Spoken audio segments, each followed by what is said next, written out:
You're listening to the Topco Business Unusual podcast. Now, the Business Unusual podcast. Learn from the greatest minds in business today.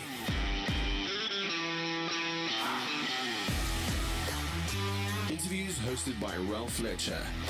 Learn how to improve business, get tips from industry leaders, and be motivated by real-life experience. Topco, Business Unusual.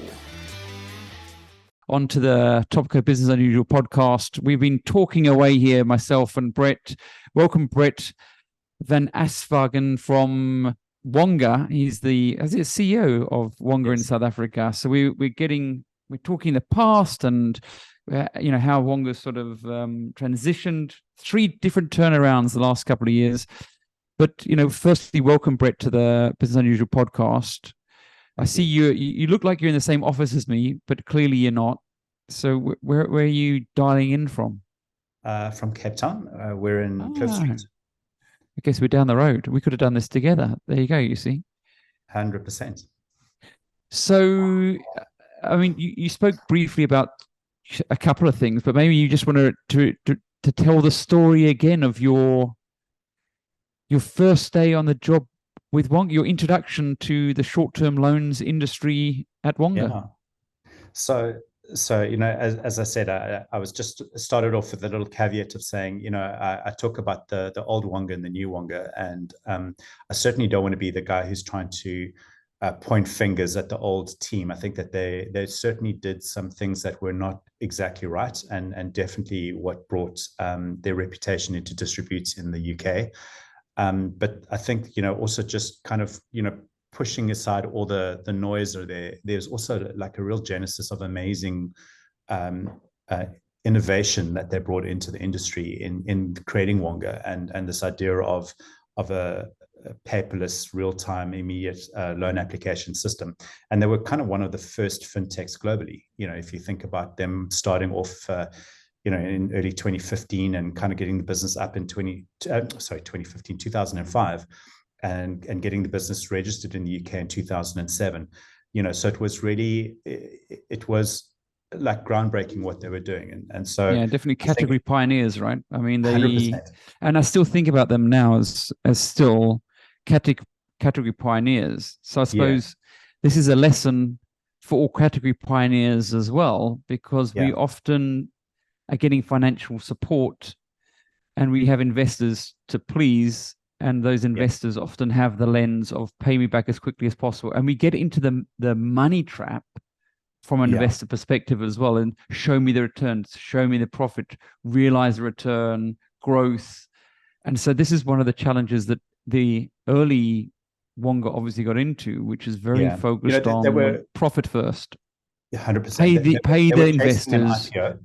And it was revenue at all costs, and we need to grow revenue, and I mean, I understand those drivers, but the business was made up mostly of people out of the gaming industry who didn't understand credit that well, and so it was like very scientific in the approach, but it was all around optimizing revenue and optimizing profitability, and actually when you're looking at credit, you're about optimizing customer outcomes, and so slightly different nuance in the approach there. But that being said, I think, I came into Wonga knowing that the global brand was in trouble, because up until 2014, the founders had been replaced by the shareholders. They brought in a new chairman by the name of Andy Haste in the UK, and he brought in a new leadership team globally. And I came in early 2015 to take over running the South African business. And I mean, I knew that the global brand was in trouble, but South Africa had always been running under the National Credit Act regulations that had been introduced in South Africa in 2007, and the business started in South Africa in 2012, and so they were completely compliant with the South African regulations. But there was a lot of views from politically backed views, particularly from the subcommittee for trade and industry, who looked at Wonga in South Africa and said, this is what they're doing wrong in the UK. They must be doing the same things wrong in South Africa. And there was what I didn't realize at the time on my first day on the job was there was a real move to try and use Wonga as the poster child for this is what happens when you get it wrong. And they wanted to kill the business in South Africa. So my first day walking into the job, I got there just after 8 a.m. I walk in and the new receptionist is like, "Hi, I'm the new CEO." And they're like, "Oh, great. There's somebody waiting for you in the boardroom." And I went to the boardroom and it was an inspector from the National Credit Regulator to come and do an inspection. I was like, "Oh, this is interesting. Okay. Hi, nice to meet you. I'm the new CEO," the whole thing. And they, within that week, I learned very quickly what was afoot. And, there was new 2015, they'd also been introduced a whole bunch of new regulations and amendments to the National Credit Act. And those were only intended to go live or, to be promulgated in September of 2015. And we were sitting in April. And so like realizing what was going on, like we knew we had to move quickly because it was a reputational time bomb. And so we implemented all the new regulations on the 7th of May, literally, and I started the 19th of April, just to give you context of time. We implemented those new regulations across the business, and we in my first month on the job, we cut our revenue line by 2/3, and that was like my welcome to Wonga experience, and I was like, how hard was that? I mean, dropping revenue, you're there to grow revenue, you're the CEO, and then you got this pressure from the just in the start of our discussion, I said to you, like, I think what makes a turnaround easier is when you're dealing with a crisis, and I think that the example I used earlier was, you look at Nokia, they were like the frog in the water, and as the water got hotter and hotter, they just didn't really notice what was going on. Whereas for Wonga, like, they were in a crisis situation, and actually the guys in the UK were focused on trying to save the UK business, the new team that was there, and so South Africa was like, oh God, not another problem, which was a highly profitable business, and suddenly it's not profitable. And within my first sort of month, we had the board saying to me, "Do we have a business in South Africa?" And I said, "Look, can you guys just give me 6 months to figure this out? I've just landed. We need to figure out what to do." And we spent the first, within the first sort of 3 months, we initiated a project to a brand survey and a product survey to go and understand what was going on, and spent a lot of time in focus groups listening to consumers talk about our product, what we were doing. And then, within that first 6 months, we also then worked on a purpose for our business. And to my detriment, I'm sure, I'm not hugely motivated by money. Like, I didn't come into the job thinking I want to go and make money for shareholders. I came in with the notion of I want to do something that's valuable to South Africa, and valuable to the group, and so for me, it's all about what are the broader stakeholders, and what's the point, like, just making money for me isn't particularly exciting. Like, I feel I need to do something more than that.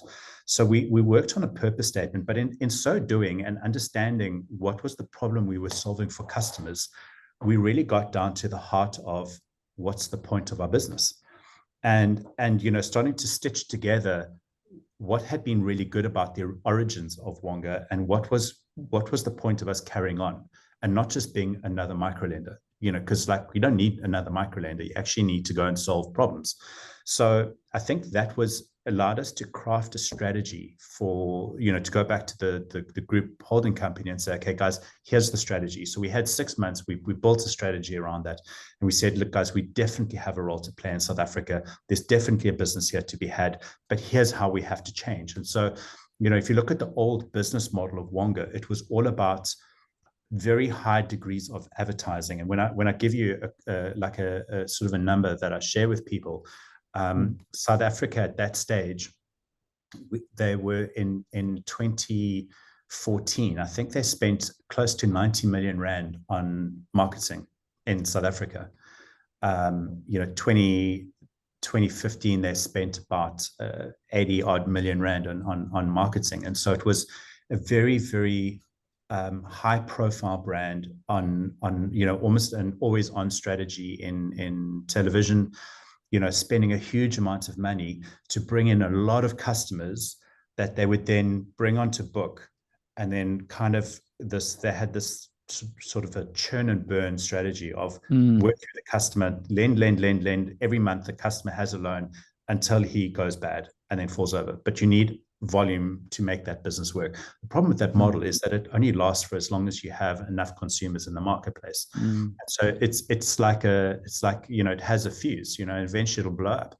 And so, the process was to say, look, we have to build a product that's more relevant for the markets. So we needed to get away from being a payday lender into a short-term lender to give people more ability to pay off the loan and not be forced into taking another loan because they've just paid this loan and they've got this gap. And so it was around, guiding consumers through a way in which they were going to be able to get out of needing our product. And I know that sounds counterintuitive, but your product, your job is to sell. Well, the thing is you want to sell sustainably to people. And, the reality is today what stopped you from capitulating on that vision? Because it must have been tough. There must have been times you're like, or maybe your team capitulated and you had to draw them back to the moral compass. What sort of how did you hold your nerve? What were the principles you adopted? So the purpose statement was fantastic because it kept everyone focused on, this is the point. This is why we exist. So this is what we want to do. Selling to the board was in a state of crisis. It was like, we either shut down the South African business or you turn it around. Here's a plan to turn it around. We think this will work. It aligned with what the group was trying to do at the time as well. And so, I didn't have a lot of resistance, to be honest with you. And I say, I think if you're in an environment where things are kind of working and you then want to try and be radical in your approach, you face a lot more resistance. The truth is, they had nothing to lose, and so that was probably one of my what I'm really thankful for is I had, kind of the guys saying, yeah, we get it, so we're going to change the product set. We're going to target and reimagine the model. And part of that then was also to say, you can't go and spend, tens of millions of rands in marketing and have a brand that is solely focused on this churn and burn strategy. You've got to build longevity in your customer base.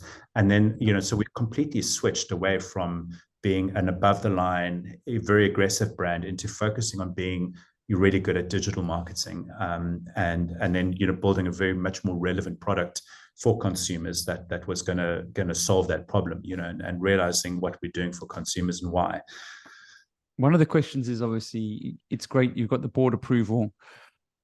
I mean, the legislative you've got to deal with still, but what about the team? How did you bring the team together? Obviously the common purpose must have helped, but that took a while. What were the principles you sort of adopted to bring the team together? You didn't even know some of the people.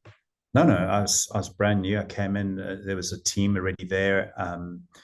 It wasn't all roses and there were certainly challenges. They're probably trying to duck off and leave. I think when we did our work around developing our purpose statement, we actually very deliberately, so like I was a newbie in the team and there were one or two other newbies that started, and it was very easy to vilify the past and the old crowd. And I think what we actually did is we spent a bit of time almost doing like a neuro-linguistic type of process where we spent time on looking at what was good about the old, because the old guard that was there felt like they were responsible for some of the old stuff that had happened and felt guilty. And so actually we spent time of saying, look, here's the good stuff that we actually did, and this is what we're going to take forward. So I think they felt included in the process of, not being vilified, but saying, like, here's a tech platform. It allows people to access our product from anywhere in South Africa. They don't have to go and travel into a city center and pay taxi fare to go and access your product. That's a great thing, and so they feel like, okay, actually I have value to bring. And so we really made a conscious effort to bring them forward to say, here's what we're taking with us and here's what we're leaving behind. And then we changed rooms, for instance. And I think that was part of, trying to bring guys around the table to say, yeah, okay, I'm part of this new thing, and here's what we want to build for our customers. And so it took time. We lost a few people along the way, I'm not going to lie. But the biggest challenge we had to solve at this stage was the regulator, because the regulator was under pressure by the subcommittee in Parliament around saying, you need to do your job, you need to shut Wonga down. Yeah. And so it was how do you deal with that? How do you So- deal with that? Because I've spoken to many companies, and it seems tech companies in particular who are dominating market share, who are doing well, take a lot as an example, got a lot of attention for things like disrupting the post office, using private couriers. I mean, there's many examples. There's a Facebook getting at the moment through the media and the news. I mean, not that we're complaining, but so there does seem to be a new way of doing business, which I think Wonga did. It disrupted the status quo, which is great in terms of creating a new category, but it draws attention from the regulators. And so any successful business is going to come up against that as well. They're bound to, at some stage, get attention. Yeah. You're making too much money. You're disrupting other people's livelihoods. I think in my career, what I've really learned is the value of having regulation in place. It gives you certainty. It's the rules of the game. And when you're a disruptor in a place, in a space where there is no regulation, like that's where you got to tread carefully, and I think, I can't say what people should or shouldn't do. I mean, what I did was, the first thing I did was I jumped on a plane and went to go and meet with the regulator and say, hey guys, I'm the new guy here, give us a chance, in a way, and said, like, here's what we're doing. So, I mean, as I said to you, we got there, and in the space of just under 3 weeks, we had put in all of the new regulations that were. How did you do that? It was just, guys, like, I called the team together and was like, this is priority number one. Like, if we want to survive this, I don't think anyone understood what was coming, so there wasn't quite an understanding. Are you still online? Oh, yeah, sorry, you were just froze for a moment. Sorry. Yeah. There wasn't quite an understanding of what was coming. And so, like, I could just see the stage was set, and I was like, oh my goodness, I know what's going to happen here. And we had also somebody who was involved with our political advisor in a way, just kind of helping us navigate the local thing. And she was like, you need to know what's coming. This is the plan. And I was like, oh, okay, we need to act on that. So I called the team together and said, like, guys, stop everything you're doing. This is what needs to happen, and we've got to do it fast. And so the team responded, and we got the changes live into the business.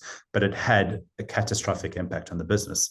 Losing 2/3 of your revenue in your first month is not fun. And taking the business from being a highly profitable business to being loss-making in your first month on the job is not fun.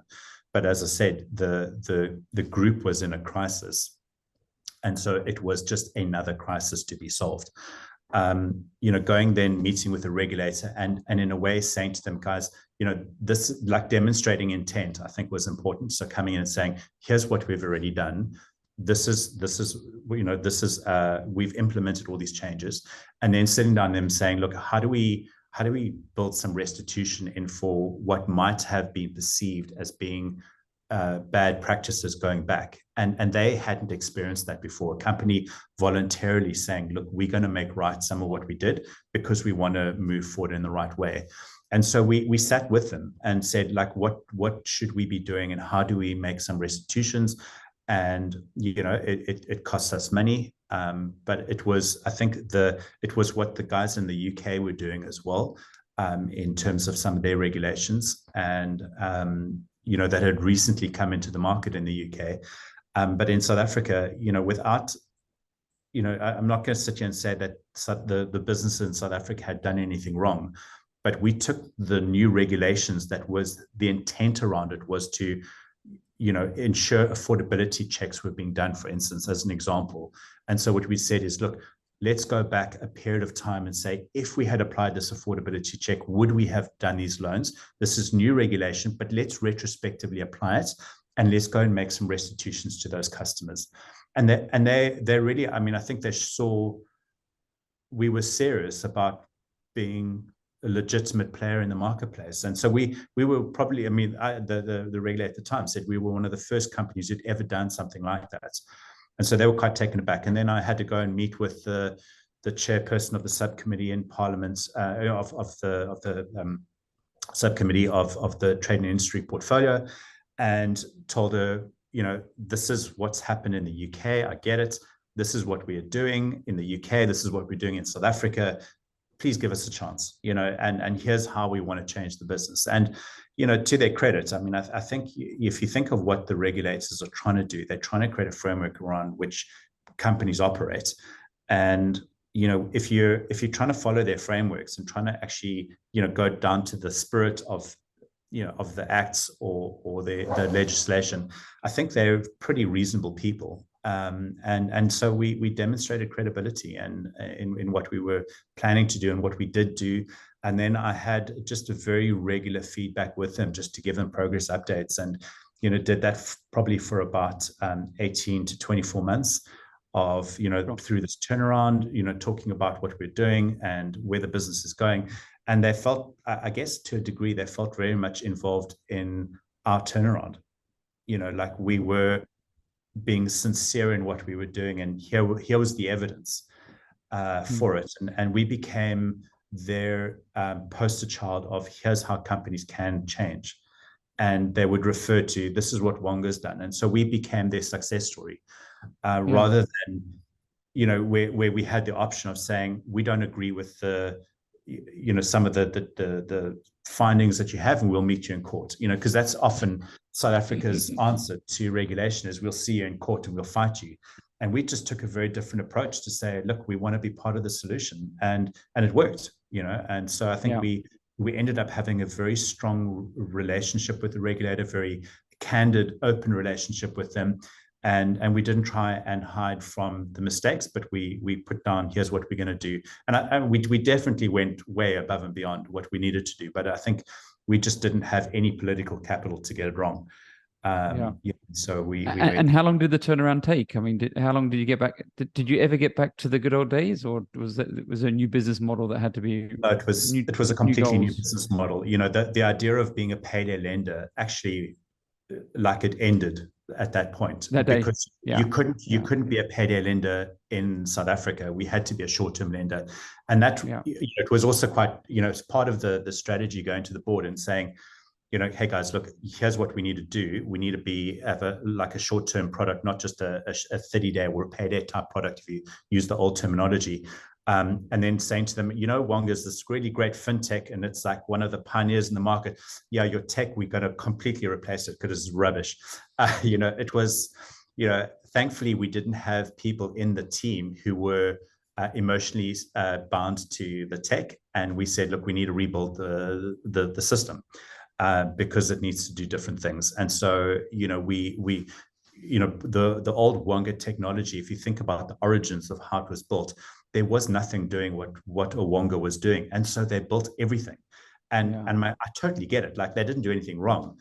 But you kind of fast forward 10 years and you're kind of going, well, we don't have to do all this stuff. There's commoditized platforms who do it. And so, what do we want our system to be good at? And what do we want to, where do we want to partner with people who are going to be better at us at certain components of the platform? And so we re-engineered, I think, what we thought the platform should be doing.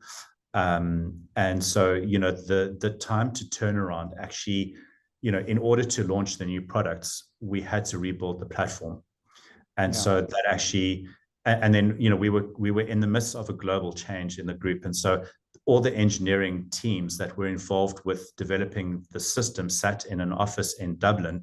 There was allegedly, I never went to the office or saw it. They shut the office down just as I was kind of joining, but they had something in the order of, I think, 300 engineers in this office in Dublin. And so they shut the whole office down, and they said, okay, that's a great idea. You need to build this new platform, but you need to get your own team. And so we had to hire a team, re-engineer the platform, rebuild the platform, new product. And that took us in total, it took us just under 2 years to do all of that simultaneously with a new strategy. So, end of 2017, we were testing new product, new platform, relaunch, and then we relaunched properly above the line. We came back on in early 2018, in March 2018, we did the first campaign, and we just saw our business do this, overnight, in terms of having this new product to market. What is that? What is that in terms of financial terms? Can you share, or like, is it 10x, or like, or is there a revenue sort of? In the first month, we probably tripled our volumes, our application volumes in business, and it was a proper turnaround, and like we were waiting for. We were so excited because up until then we had just kind of been trading water with this old payday Survival. product, which had been condensed down to a really small part of what the business would ultimately become. And and so it was very exciting at that time. But that was the beginning of 2018, and the group was facing some issues in the UK around their regulatory environment that was a shifting. And South Africa was like on a fresh wicket, and we were very clearly focused on what we were going to do. And then we obviously got all our funding from the UK, and we got our first injection of funding in the beginning of 2018, and we went to them in the things were not looking so great of what was going on in the UK, which is a completely different story, and not one that we really want to get into. But by August of 2018, they decided to go into administration in the UK, and all our funding got switched off. And suddenly we were sitting going, oh my God, we've just launched this product, we've just gone above the line, we've got loads of business demand, and now suddenly we have a liquidity crisis in the business, and our parent company's just gone into liquidation. Being a completely separate registered company in South Africa, it meant that our shareholder had gone into liquidation, but the South African business was still going. And so that kind of took us into our second turnaround, was trying to save the South African business against a very, very difficult administrator. It was a very, very uncertain time for us on whether or not we were going to be able to save the South African business. And, that took us 16 months to acquire the South African business. So we led a management buyout of the business through the following several months. And it was an extremely difficult process. But what did you learn from that? Because that happens, right? I mean, these things happen. Happened to Virgin. I mean, it's happened, Health and Racket Group. I mean, it's something that's not unusual. If you can do a management buyout when you're not dealing with an administrator, that would be my first recommendation. Because it brings very. It was not a commercial decision, and actually we didn't know what their desire really was, and so if you can avoid dealing with an administrator, and an international one at that. 100%. Did that bring more complexity? The fact that there was different laws, there's different. Completely, and I mean we were literally working in opposition to the administrator, because we were doing things to save the South African business and the team that was working for us, and so in the UK, the law there is that directors are there to serve the interest of shareholders. In South Africa, the law is directors are there to serve the interest of the company. And so we were able to put the company first. When I was being given direct instructions, I said, forget it. That's not in the interest of the company. So we had a very, very interesting relationship. I don't think we miss each other too much, but nonetheless, it was an extremely, I think what I really learned from it was, I tried to run the management buyout myself. And actually, I learned that I'm really not that good at this sort of thing, and bringing in the right team was the turn. And we see, if we look at our shareholding now, the partners we've got in the business helped us acquire the business, and they played such a pivotal role. Who's that? And I think I was just too emotionally at the front end of it, and you need somebody who is unemotional, who is going to lead that. And it just couldn't be me, and to be really honest with you, I think that, what I learned as well is you need somebody with the eye on the business. And in that year, my eyes were not on the business. I was like trying to save the business. So in a way, I was trying to do what I thought was right, but in hindsight, I should have been focused on running the business. And I mean, I think that's one of my biggest lessons, and certainly something we've taken forward with us is we've got, within our shareholding, we've got guys who take care of certain functions in the business at a board level, say, for instance, fundraising. And my focus is running the business, and so it's been like, that's probably been my biggest learning I would take out of it is you actually need guys who are focused on day-to-day operations. When you say running the business, what does that mean? I mean, for other people who are running businesses, what do you say your key objectives or outcomes you're looking to do when you say run the business? So like every business is different, whether you're selling a product or giving a service. Like, what is the business of your business, and focus on doing those right. What are the key drivers in your business? Are you monitoring those? Do you have the team in place that are performing? Where are the problems emerging? Are you dealing with those problems? That's what I'm kind of referring to is, don't take your eye off what makes your revenue tick over every month. Yeah. And I think that was like a pretty valuable lesson for me, coming into it. Is when you feel like you're the leader in the business and you feel you have an obligation to kind of save this thing, but you're not focusing on what's the business of your business, and because your attention's elsewhere. So that was certainly a mistake that I made in that process. But I mean, we were faced with the prospects of save the business, buy it, or it was going to be shut down. And that those were our choices. So, best intent in the world. That's what we tried to do. And I was really happy that we ultimately managed to acquire the business out of from that estate. So that was December 2019. And then, we thought the world was rosy and blue. And then come March 2020, and we walked into COVID. Your third reinvention, as they say. And so now, I mean, one of the biggest things that you mentioned is that the business is quite weighty, not so much on above the line advertising, but more on digital media.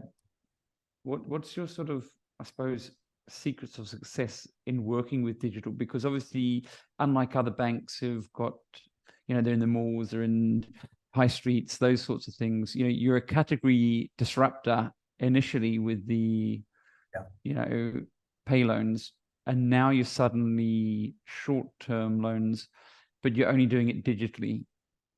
What are the sort of the principles of a successful digital organization? So, as a business, we as a fintech business, I think, some of the differences between a fintech and a high street business, I guess, is we're super focused on what we do. And within a fintech ecosystem, you can't be good at everything. And I think it comes with this like acknowledgement, we're not good at everything. And so we're going to focus on what we want to be good at. And we'll then partner with other people who are better at us than other things. Whereas if I look at many, certainly my experience in corporate is, in retail and things like that, is you think you want to be good at everything, or you want to do everything yourself. That's kind of the mentality that I've seen in my career. And so we decided to be good at three things. We said our technology has to be, we have to be good at technology and quite focused on what we're good at in that space. We have to be good with data. We're a highly data-driven business, everything being digital. And number three is we have to be good at digital marketing. And I would say to you that at the time when I came in, Wonga's strategy was very much above the line. I don't think we were the best in digital marketing at the time. But it required quite a bold step away from what we were doing, and just cutting back on the amount that we were spending, and then focusing on what you do in the digital space. And I think that, the difference between us and another company who's got stores is digital becomes part of their strategy. Whereas for us, digital is all we have. It's our shop front. That's all we do. And so the ships have been burnt. There's nothing else. The ships have been burnt. You're on the shore. You've got to go to battle, and this is your only route. This is no choice, And so all the focus is on digital, and we're getting the right people in, embracing the digital, being prepared to learn into what you need to do and how you want to build it. There's just it's a highly detailed area. And if you think of marketing and how it's evolved over time and how I think it's going to continue evolving, is marketing came from a very much a creative, above the line, we spend lots of money, we advertise on TV. And yet, you look at digital marketing, it's like we have guys who are our digital marketing guys are really good with data analytics, technology-based marketing. They understand how that all works and what they need to be focusing on in that space. And it's a whole nother industry in a way, and it's completely different to your traditional above the line marketing. So I think, getting the right people in, giving them the ambit and the scope to go and, become good at it. And we said to, our challenge to the team was, I want you to be one of the best digital marketing teams in the country. What do you need? How are you going to go and do that? And so there's been a lot of focus on building expertise in that space, but it does come with a completely different mindset. And obviously, I think we've certainly had the benefit of the brand and brand awareness. I mean, there's no doubt that the Wonga brand is extremely strong and still is today.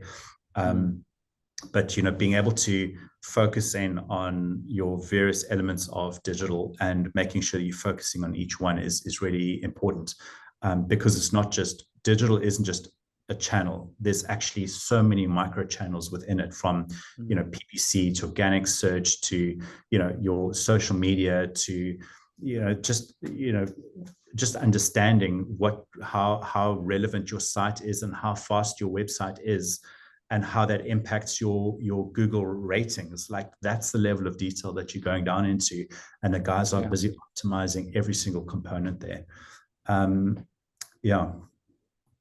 And I mean, there's two parts. I mean, I want to talk about the partnerships, because I think partnerships for success are really important. How do you look at that? But I mean, you mentioned how you see digital marketing evolving. I mean, how do you see it evolving? What is the future? Because you mentioned three things: tech, data, and digital marketing. I mean, where do you see the evolution now? So AI? A really good example, so as we relaunching the business and we regrowing, we sort of said, okay, so if we're going to do an above the line campaign, are we going to go back onto TV? And post COVID was kind of like that period, and we kind of stopped and went, what TV are you going to advertise on? Who's still watching TV? How many people are using DSTV as an example? And the whole world of TV has changed. So you've got streaming services, I mean, it's widely reported DSTV is in a massive decline. SABC is, there's just no point in trying to advertise on that channel anymore. Whereas in 2015, it was all television, that's what people had access to. And so the world has shifted so quickly away from that. And so people are accessing other forms of content that are smaller snippets. You think about a television ad. We don't talk about advertising on television anymore. It'll be video on demand. But your format of a traditional ad, if you think of it like a commercial, has gone from a 30-second ad on TV to now it's 5 seconds. What do you put into your ad in 5 seconds to get somebody's attention? What's the purpose of that advertising? Is it just brand awareness? Whereas, you look at the old TV ads, it was around not just brand awareness, but it was trying to have a sell message. There was a call to action, so the whole way in which you're using digital assets now has completely changed. And I think what I see within the digital space is the ability to use data to understand who your demographics is, but to segment and build messaging that is far more tailored into individual segments. So we talk about hyper-personalized marketing. And you if you think about it, every consumer, certainly that we deal, has one of these in their pocket. So there's a lot you can learn about a consumer through their device, but your ability to be able to communicate with individuals now is not constrained by, the years gone by when I was putting something in the post and I was going to go and do a print campaign and I was going to put it into the post and send, what was the maximum level of segmentation I could do in my marketing base. maybe 4 or 5 segmentations you were managing. Otherwise, it was too difficult. Now there's no more limitation. You could, in theory, do a one-to-one marketing campaign, because you've got the foundations of data storage is now, relatively cheap and unlimited. Your data processing through things like AI and machine learning and those ability to transform that is unlimited. And your delivery mechanism through digital delivery is now on a one-to-one basis.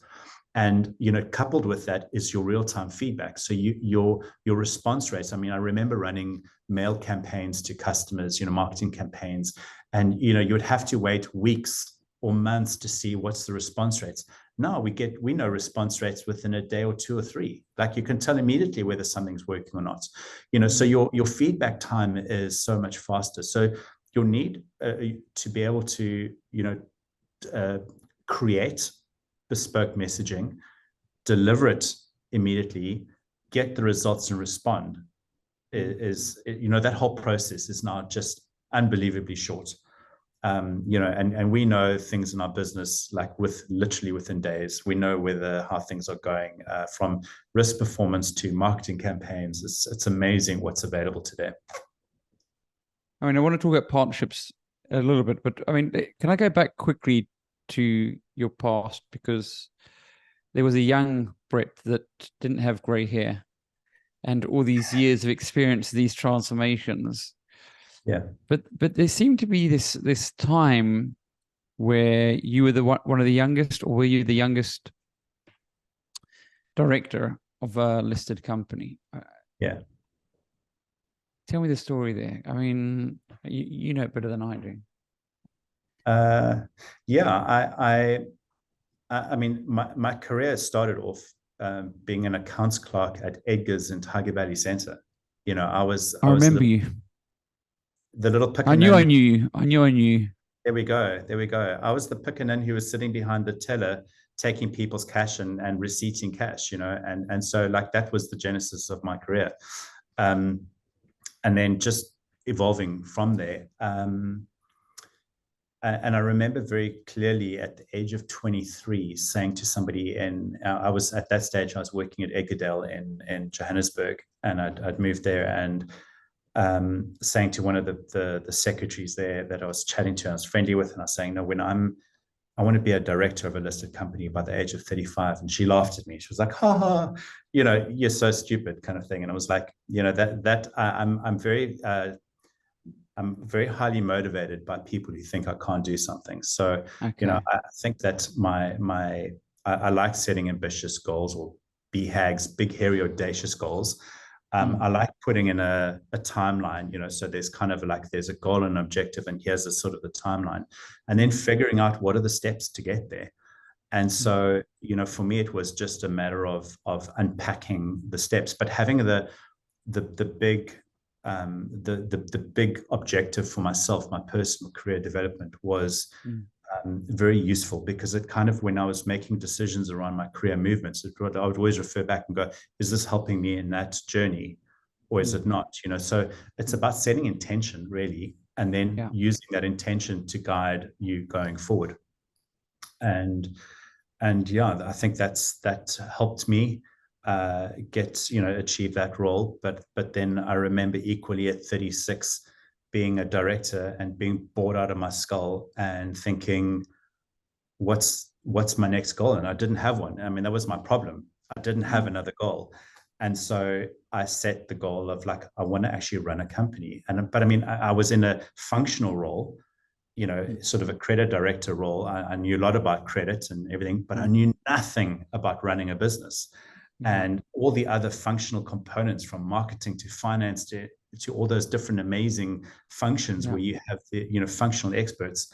But I set a goal, and so I think that's really was the key to it. I mean, I've gone through your journey. It's quite exciting and really interesting, I suppose. And there's a lot of firsts there as well. And I suppose, is that the challenge now? You've gone through these massive turnarounds. You've reached so many milestones and goals. Are you struggling to set personal goals, or is that still easy for you? Or where's the sort of future for? Wonga and Brett? Where's the... So look, I haven't achieved my goals here at Wonga. I mean, it's been a very, very hard journey at Wonga. I've been here 8 years now, and it's been anything but a walk in the park. And I mean, I think that, I'll tell you just now, like kind of where we're at the moment. But we still have, I still have to prove to myself, I want to see this business realize its potential, because it hasn't actually realized its potential yet. And so I'm very excited about what we're going to be doing in the coming months and years. But, just on the goal thing, I've just literally last week did my vision board, for good timing. Yeah, 100%, So what's the vision for me, in the future? Where do I want to be? And, just creating the clarity for myself around, okay, that's the big goal, and what role do I want to play? And, I don't want to be running this business as the CEO forever. I've got some amazing people in my team who are jockeying for me to get out of their way, and so I want to create that space, and I think I can add value elsewhere. I think my role and what I'm good at is I'm a builder. I'm not a maintenance person. I think, there are people who are really good at maintaining organizations and having incremental growth. I'm terrible at that. I'm fairly fearless in the face of adversity, of saying, okay, I'm sitting with this impossible challenge. How are we going to solve it? And jumping in and helping to solve that. But I think, in certainly my desire for Wonga is we should, get past that now. This business needs to create some stability in it. And then I need to make way for other people to step in and then take it forward from there. Okay, great. Yeah, sounds really interesting. So tell me about partnerships quickly, because, I think most success in life happens with good partnerships. I mean, you had to partner with people in some instances that were trying to shut you down or wanted other ambitions for you. I mean, you still partnered with them. I mean, what's the secret to good partnerships? Secrets? I don't know what the secret is, to be honest with you. But what I do know is I know what I'm good at, but I also really know what I'm not good at. And when I look for partnerships, like for me, the sweet spot in a partnership is one that both parties feel like they're at the table together and it's working for both people. I think if any partnership is too one-sided, it breaks down. And my experience of this, just through my career, starting back at when I worked at Edgar's and seeing how the company back then would treat local producers and manufacturers of clothing, it was a one-sided game, and they treated them terribly. And then years later, they moved a lot of their production over to China. And then years later, they can look at the South African landscape of manufacturers, clothing manufacturers in South Africa, and say, where are all the clothing manufacturers? Why aren't they here? And it's like, you guys are responsible for putting them out of business. You drive them so hard. It's such a one-sided thing. And some of the stuff that they did was horrendous if you knew, the stuff that happened to suppliers, and so companies think about suppliers as being expendable. I look at them as being strategic partners and saying, how do I make sure that your business is also going to thrive? Because yes, I can squeeze you for some more, margin, or I can squeeze you, but are you going to be around? And what do I do if you're not there? And so for me, the partnership model is about, just having a little bit of common decency, I guess, having some respect for their business, but more importantly, understanding what is the value they're creating in your business and why is it valuable to have them. Because if you think you can do it better than them, then do it yourself. I'm not suggesting that people shouldn't do that. But if you think that they're playing a valuable role in your business, then look after them like they were an employee of yours or an extension of your business. So we look at our strategic partners as being extensions of our business who fulfill critical roles that we think they can be better at than we can be, because that's what they do really well.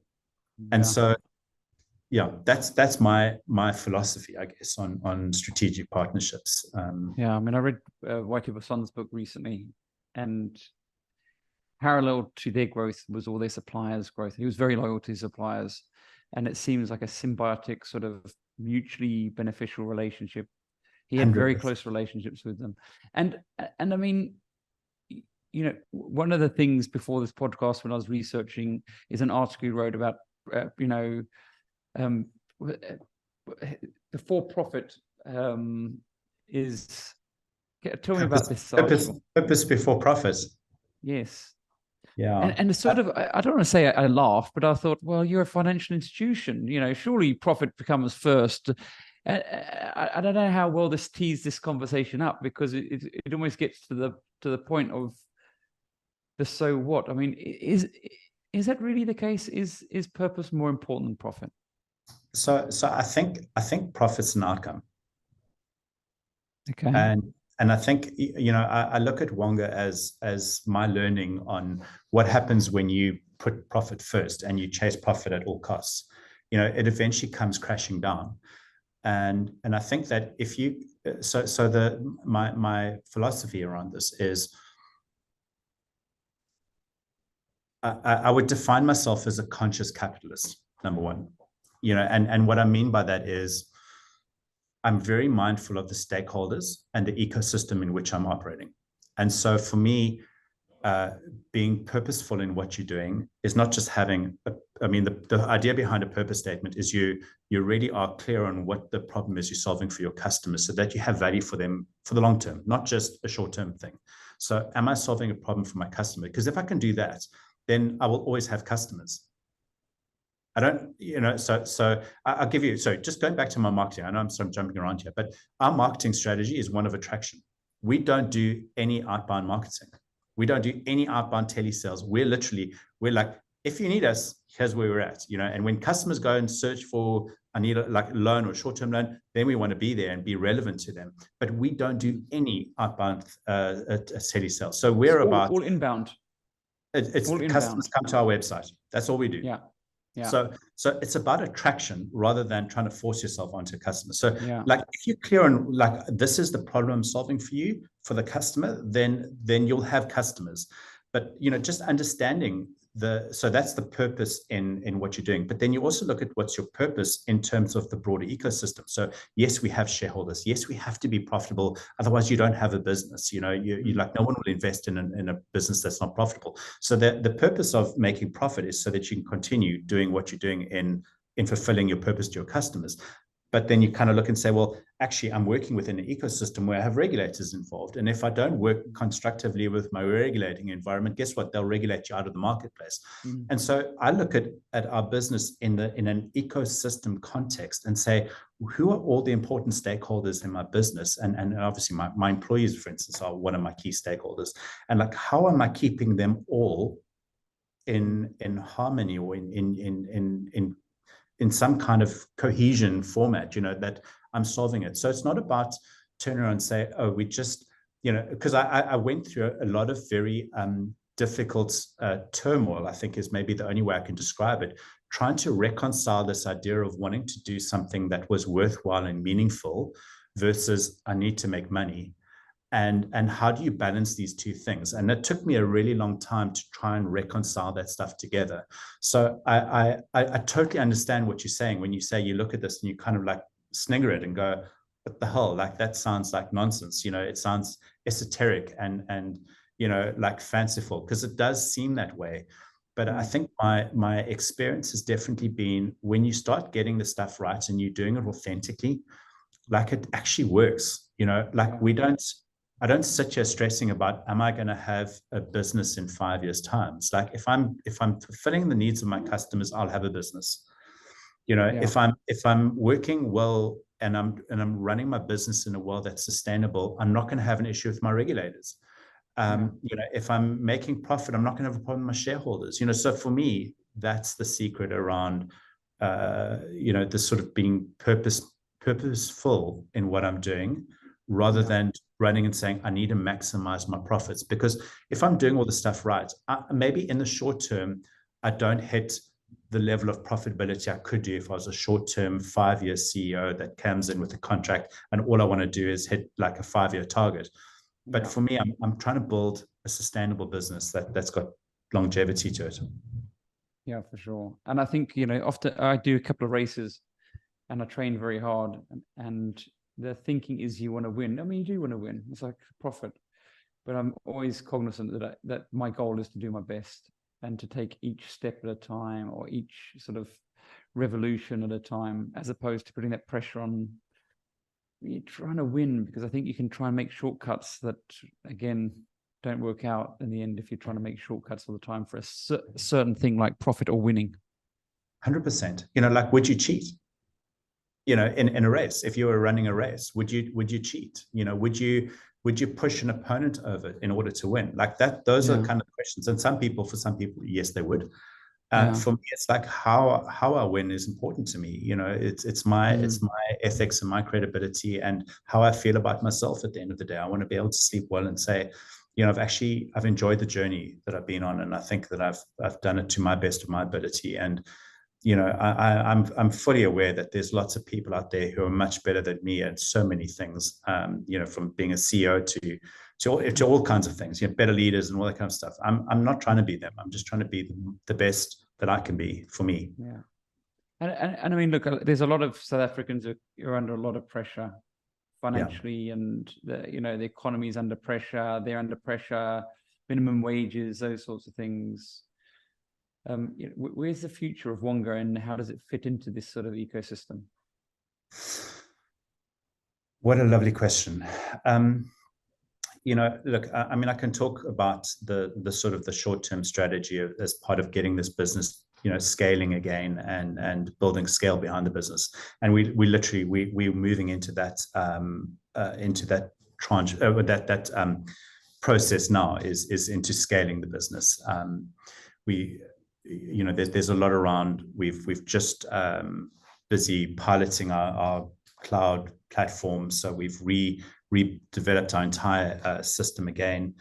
We've got a really good funding base behind us. We've got we're like relaunching the business, and we've been on that road for the last 12 months now, and that's going really well. So I'm very excited to see how the foundations of the business are now starting to scale and grow and play a much more dominant role in the South African market. But I think if I think long term, and I sort of take the big objective and the big opportunity in South Africa, for me, it's around the financial inclusion play. So if I think about, and I really have the benefit of having worked in an international business in Wonga and having a view, like a portal view into these other markets and seeing what was happening there. And it gave me a huge amount of context for what was happening in South Africa. So my example here is around looking at the UK market. It's a market of more than 60 million adult consumers, a bit bigger than South Africa, maybe about 50% bigger than South Africa. They have almost 100% of their market has access to formal credit in the market. Their sort of loan shark market was almost completely eliminated there. They had the only piece of legislation they had after Wonga was probably responsible for this legislation, was their high cost short-term legislation that governed what Wonga was offering at the time, and their maximum interest rate that they could charge was 100% per annum. So you had, and they would talk openly in their market about prime, subprime, near prime customers. And so there was just this real understanding of you had a market that needed to be priced for in order to give everybody access to credit. And some people paid a lot for their credit, no doubt about it. And then I looked at South Africa, and I see we have an adult population. I mean, the new census, I think it's just been completed, but it's in the region of about 45 million adults in the country. Adults, yeah. Okay. You go and look at what is the number of credit active consumers, and I know that this is a bit of a contested number, but the bureaus will report that there's about 27 million consumers, but a lot of those will be people with like a cell phone or an insurance record at the bureau, and they're not actually credit active. And then there's a lot of deceased people on the bureau. So actually trying to get down to the exact number of people on the bureau is a little bit difficult, but let's call it 20 to 25 million consumers that are credit active in the country. So you look at that in context to the adult population, we're sitting with anywhere between 50 and 60% of South African adults have access to the formal credit market. Then people will say to me, okay, so that's all fair and well. What about the other 40%? They don't have credit. They don't have access to credit. Well, that's not true, actually. They have access to the informal credit market, which is the equivalent of a loan shark. In South Africa, they're called mashinistas, and actually my view on them, and we did some research on this in 2018, and my view on this market is that there are community-based lenders filling a gap, but their interest rates are anywhere between 30 and 50% per month. So what's compounding? That's going high into the very, very high, way past it's close to the thousands. Yeah, and it's compounding. And again, so it's not based on if you lend the money for a week and they charge 50%, it's 50% for a week. If you take it for 30 days, it's 50% for 30 days. So it's not like days dependent, So you look at this and you're kind of saying, well, but it's simple, right? So somebody goes along, he lends 500 Rand, he knows he has to pay 750 back. That's it. So it's a model, it works. It's been around for like 100 years. And actually, it's filling a need. And so you kind of look at this market and you're saying, well, we've got 40% of people who don't have access to the formal credit markets. They're excluded, in a way. And I think that, if I look at the opportunity in South Africa, it's around saying, how do I help that 40% of people gain access into the formal market? And I think that Wonga is just really well placed with the product that we have to offer, the size of the loans that we're giving to people, the term over which we're giving it, that really could become a bridging product to help people step into the formal market. And I think that's where, we'd really like to play a more active role, using alternative data to be making decisions for these people, because they won't have credit records at this stage. Yeah. But the value of a credit record is just undeniably there, and what that does for them, giving them that bridge into the market, so that other people can then view that customer and say, well, here's a customer who's got a credit record, he's proven him he can repay a loan. It's a small loan, but actually it's the start of their journey. And I guess my context there is, like, I remember as a kid coming out of school, and my parents or brother or whoever said to me, go open up an Edgar's account.